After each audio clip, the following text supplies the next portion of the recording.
ಜನರಿಗೆ ಇವತ್ತು ನಾನು ಸೇರಿದಂಥ ಎಲ್ಲ ಜನಗಳಿಗೆ ನಾನು ಇವತ್ತು ನಮ್ಮ ಮಕ್ಕಳ ಪರವಾಗಿ ಇವತ್ತು ಧನ್ಯವಾದ ಅರ್ಪಿಸ್ತೇನೆ. ಯಾಕಂದರೆ ಇಡೀ ಕರ್ನಾಟಕದ ಜನ ಇವತ್ತು ಒಟ್ಟು ಸೇರಿ ಕೊಂದವರು ಯಾರು ಅನ್ನುವಂಥದ್ದು ಒಂದು ಸಮಾವೇಶವನ್ನು ಮಾಡಲಿಕ್ಕಿದ್ದಾರೆ. ಅದಕ್ಕೆ ನಮ್ಮ ಮಗಳನ್ನು ನಾನು ಕಲ್ಕೊಂಡು 14 ವರ್ಷ ಈಗ ನಡೀತಾ ಉಂಟು.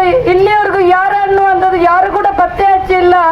ಇಲ್ಲಿ ಕೊಂದವರು ಯಾರು ಅನ್ನುವಂಥದ್ದು ನಮಗೆ ಈ ಸಮಾವೇಶದಲ್ಲಿ ಗೊತ್ತಾಗಬೇಕು, ನಮಗೆ ನ್ಯಾಯ ಸಿಗಬೇಕು. ಇಲ್ಲಿ ಉಳಿದಂಥ ಮಕ್ಕಳಿಗೆ ಇಲ್ಲಿ ನಡೆದಿರುವಂಥ ಎಲ್ಲ ಮಕ್ಕಳಿಗೆ ನ್ಯಾಯ ಸಿಗಬೇಕನ್ನುವಂಥದ್ದು ನಾವು ಒಂದು ಸಮಾವೇಶ ಮಾಡ್ತಿದ್ದೇನೆ. ಆ ಪದ್ಮನಾಥ ಕೊಲೆ ಪ್ರಕರಣ ಆಗಲಿ, ವೇದವಲ್ಲಿ ಪ್ರಕರಣವಾಗಲಿ, ಹಾಗೆ ನಮ್ಮ ಆಕಾಂಕ್ಷ ಅವರಿಗೂ ಕೂಡ ಆ ಕಳಗೊಂಡ ತಾಯಿಗೆ ನಾನೆಷ್ಟು 14 ವರ್ಷದಿಂದ ಕೊಂದವರು ಯಾರು ಆಂದೋಲನಕ್ಕೆ ಎಲ್ಲ ಮಹಿಳೆಯರು ರಾಜ್ಯದ ಎಲ್ಲ ಕಡೆಯಿಂದ ಆಗಮಿಸಿದ್ದಾರೆ. ಇದರಲ್ಲಿ ಲೀಡರು ಅಂತ ಯಾರೂ ಇಲ್ಲ, ಎಲ್ಲರೂ ಲೀಡರ್ನವರೇ. ನಾನು ಹಾಗೆ ನನ್ನ ಮಗಳನ್ನು ಕಳ್ಕೊಂಡು ನಾಳೆಗೆ 7 ತಿಂಗಳಾಗುತ್ತೆ.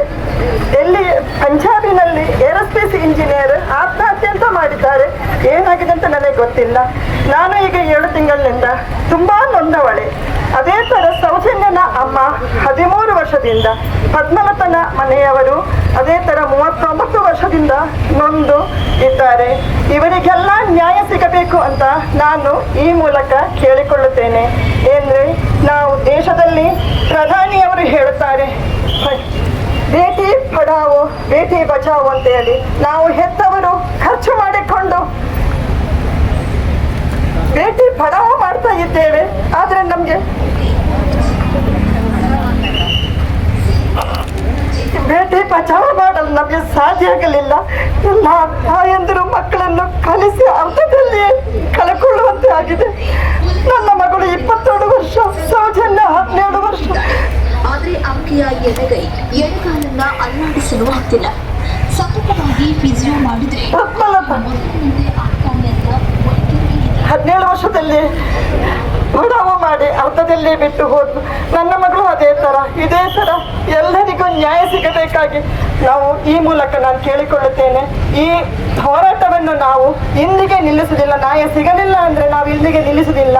ನಾವಿದನ್ನು ಈಗ ಬೆಳ್ತಂಗಡಿ ತಾಲೂಕಲ್ಲಿ ಪ್ರಾರಂಭ ಮಾಡಿದ್ದೇವೆ. ಇನ್ನು ಕರ್ನಾಟಕ ರಾಜ್ಯದಲ್ಲೂ ದೇಶದ ಎಲ್ಲೆಡೆಯಲ್ಲೂ ನಾವು ಹೋರಾಟವನ್ನು ಮಾಡ್ತೇವೆ ಎಂದು ಈ ಮೂಲಕ ನಾನು ಕೇಳಿಕೊಳ್ಳುತ್ತೇನೆ. ನಿಮಗೆಲ್ಲ ವಂದನೆಗಳು.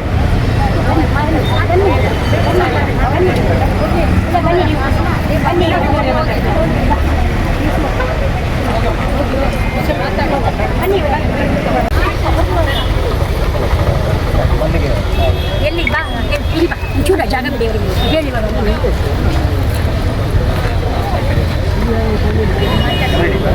ಚಾಲನೆಯನ್ನ ನೀಡಿದ ಕುಸುಮಾವತಿಯವರು, ಇಂದ್ರಾವತಿಯವರು, ಸಿಂಧೂದೇವಿಯವರು 1-2 ನಿಮಿಷ ಮಾತನಾಡಲಿದ್ದಾರೆ. ಇಲ್ಲೇ ಬನ್ನಿ.